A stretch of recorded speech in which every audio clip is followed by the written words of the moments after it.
Imagine this. You wake up one day and realize that everything you've been taught about strength and weakness is a lie. Society praises humility, kindness, and selflessness as virtues, but beneath the surface, there's a quiet, unspoken truth. A truth that Friedrich Nietzsche dared to confront. He didn't just question the morality of weakness, he despised it. But why? Why would one of history's most influential philosophers harbor such disdain for what many consider to be human frailty? Here's the paradox. Nietzsche's hatred of weakness wasn't born out of cruelty or arrogance. It was born out of love, a love for humanity's potential, a love for greatness, and a love for life itself. He saw weakness not as a natural state, but as a choice, a surrender to fear, conformity, and mediocrity. And in that surrender, he saw the death of everything that makes life worth living. But this raises a deeper question. What if weakness isn't what we think it is? What if it's not just a lack of strength, but a refusal to confront the chaos of existence? What if it's a shield we use to hide from the terrifying responsibility of creating our own meaning? Nietzsche's disdain for weakness wasn't just a philosophical stance, it was a battle cry. He believed that the acceptance of weakness, whether in ourselves or in others, was a betrayal of life's highest calling, to become who we are. But to understand why he felt this way, we must first confront the uncomfortable truth about weakness itself. What if weakness isn't something to be pitied or excused? What if it's something to be overcome? And what if, in our attempts to protect the weak, we've only perpetuated their suffering and our own? This is the question we must grapple with. Why did Nietzsche hate weakness? And what can his radical perspective teach us about strength, power, and the human condition? To understand Nietzsche's disdain for weakness, we must first unravel the hidden problem at the heart of his philosophy, the will to power. For Nietzsche, the will to power isn't about domination or control. It's the fundamental drive behind all human behavior. It's the force that compels us to grow, to create, to overcome. But when this drive is stifled, when we succumb to fear, conformity, or self-pity, we become weak. And for Nietzsche, weakness isn't just a personal failing, it's a societal disease. The roots of this problem run deep. Nietzsche saw weakness as a product of what he called slave morality, a system of values that glorifies humility, meekness, and self-sacrifice. This morality, he argued, was born out of resentment. The weak, unable to compete with the strong, created a moral framework that demonized strength and elevated suffering. In doing so, they turned their inability to act into a virtue. But this isn't just a philosophical critique, it's a psychological one. Nietzsche understood that weakness is often a defense mechanism, a way to avoid the discomfort of growth and the terror of freedom. Carl Jung, another profound thinker of the human psyche, echoed this idea when he spoke of the shadow, the parts of ourselves we reject or suppress. For Jung, integrating the shadow is essential for personal growth. For Nietzsche, failing to do so is the essence of weakness. The problem is compounded by societal forces. Modern culture, with its emphasis on comfort and security, often encourages weakness. We're taught to avoid risk, to seek approval, and to prioritize safety over growth.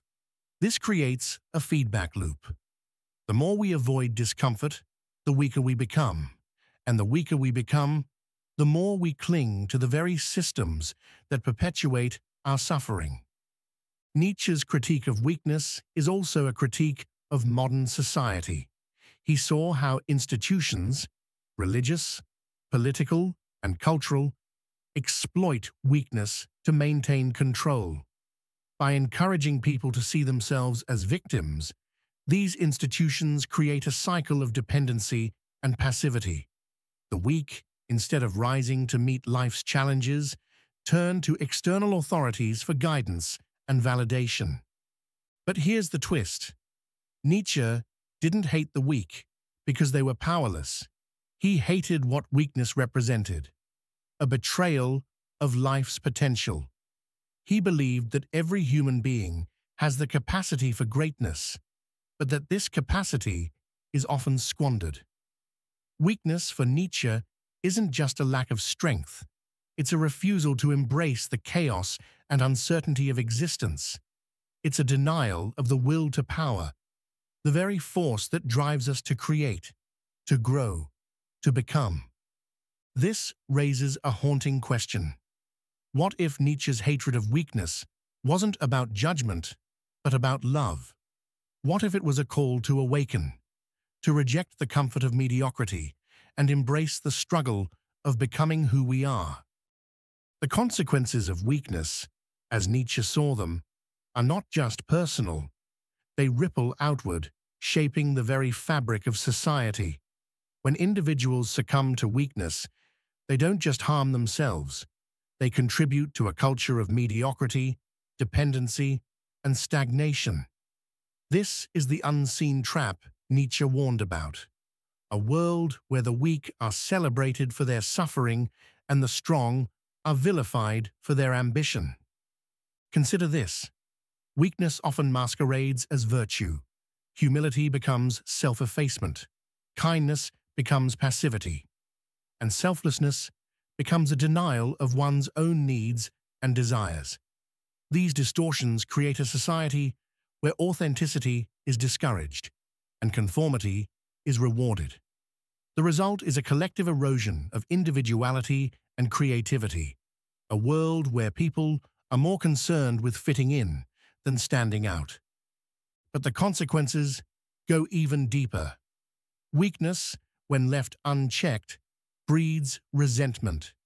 Nietzsche called this ressentiment, a toxic form of envy that arises when the weak compare themselves to the strong. Instead of striving to improve, the resentful seek to tear others down. They create moral systems that punish success and glorify failure. This, Nietzsche argued, is the root of much of society's dysfunction. On a psychological level, weakness perpetuates a cycle of fear and avoidance. When we refuse to confront our challenges, we become trapped in a state of perpetual anxiety. We avoid risks, shy away from opportunities, and cling to the familiar, even when it no longer serves us. This not only stifles personal growth, but also limits our capacity for joy and fulfillment. Neurologically, this cycle is reinforced by the brain's reward system. When we avoid discomfort, we experience a temporary sense of relief.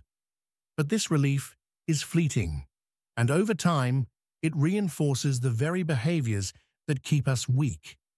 The more we avoid, the harder it becomes to act.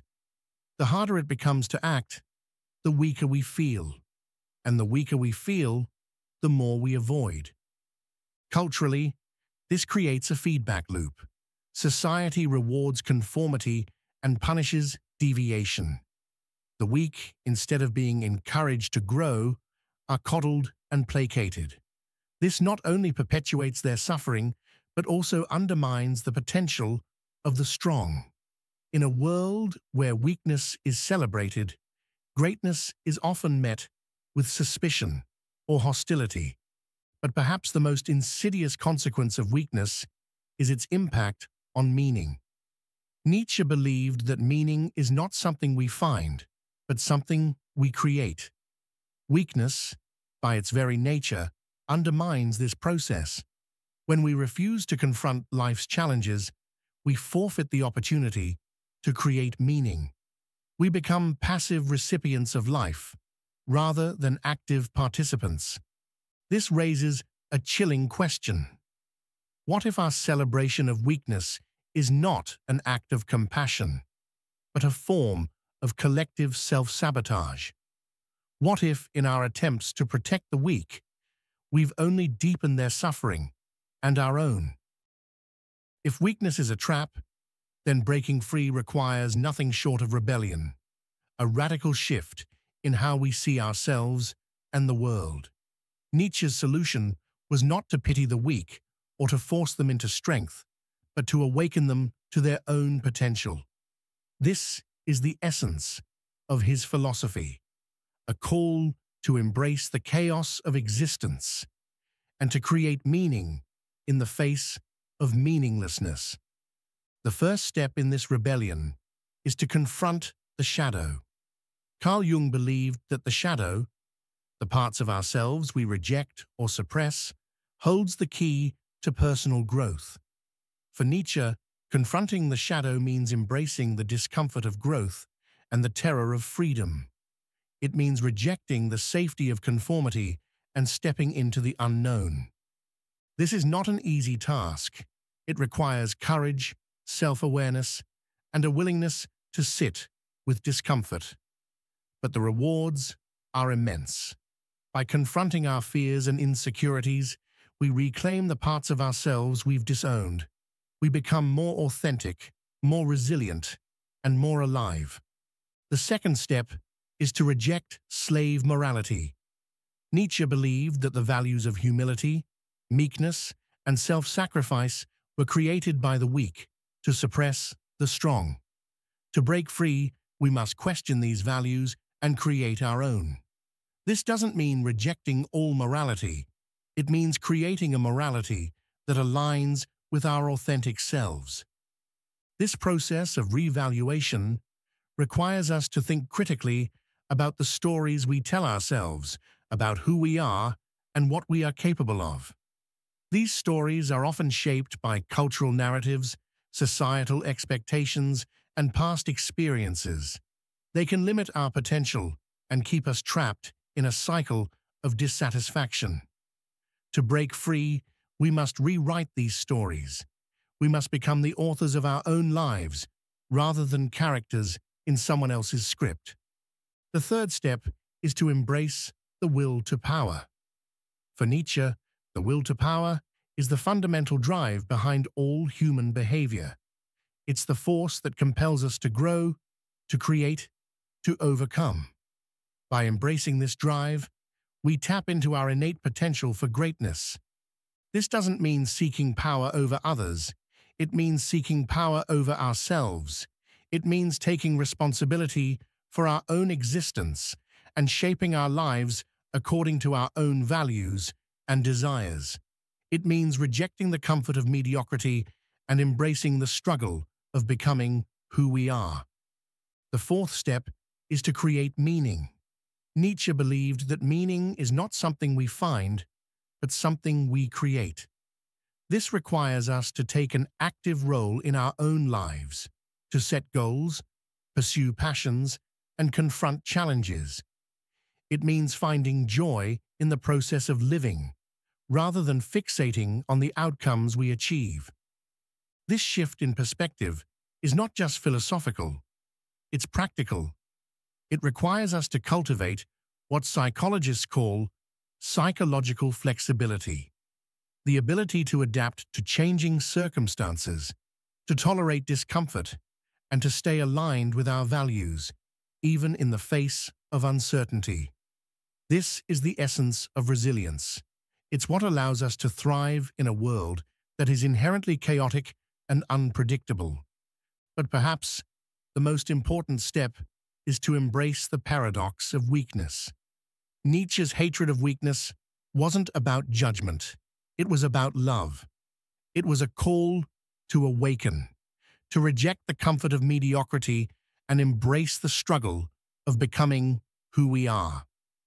This is the essence of the rebellion, to take responsibility for our own existence, to embrace the chaos and uncertainty of life, and to create a meaning that is uniquely ours. It is not an easy path, but it is the only path to true freedom. The ultimate truth Nietzsche offers is both liberating and terrifying. Weakness is not a fate to be endured, but a choice to be overcome. It is not an inherent trait, but a surrender to fear, conformity, and mediocrity. And in that surrender, we betray not only ourselves, but the very essence of life itself. Nietzsche's disdain for weakness was never about cruelty or elitism. It was about love, a love for humanity's potential, a love for greatness, and a love for the chaotic, unpredictable beauty of existence. He saw weakness as a rejection of life's highest calling, to become who we are. This realization is not just philosophical, it is deeply personal. It forces us to confront the uncomfortable truth that we are not victims of circumstance, but architects of our own lives. It challenges us to take responsibility for our choices, to embrace the discomfort of growth, and to reject the safety of conformity. But here's the paradox. In embracing this truth, we find freedom. When we stop seeing weakness as something to be pitied or excused, we reclaim our power. We become active participants in our own lives, rather than passive recipients of fate. We create meaning in the face of meaninglessness, and in doing so, we transcend the limitations of our own fear. This is the essence of Nietzsche's philosophy, a call to awaken, to rebel, and to create. It is a call to reject the comfort of mediocrity and embrace the struggle of becoming. It is a call to live authentically, to pursue greatness, and to find joy in the chaos of existence. But this is not just a call to individuals, it is a call to society. Nietzsche believed that a culture that celebrates weakness is a culture in decline. To thrive, we must create a culture that values strength, creativity, and authenticity. We must reject the systems that perpetuate dependency and passivity, and instead create systems that empower individuals to reach their full potential. This is the ultimate truth. Weakness is not something to be pitied or excused. It is something to be overcome. And in overcoming it, we not only transform ourselves, but the world around us. Final thoughts. Nietzsche's hatred of weakness was never about judgment. It was about liberation. It was a call to awaken, to reject the comfort of mediocrity and embrace the struggle of becoming who we are. It was a call to live authentically, to pursue greatness, and to find joy in the chaos of existence. So, the next time you feel the pull of weakness, the temptation to avoid discomfort, to seek approval, or to cling to the familiar, remember Nietzsche's words.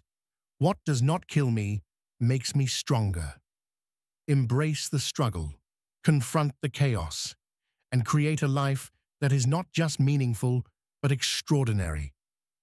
This is the essence of Nietzsche's philosophy, a call to live boldly, to create fiercely, and to love deeply. It is a call to become who you are. Will you answer it?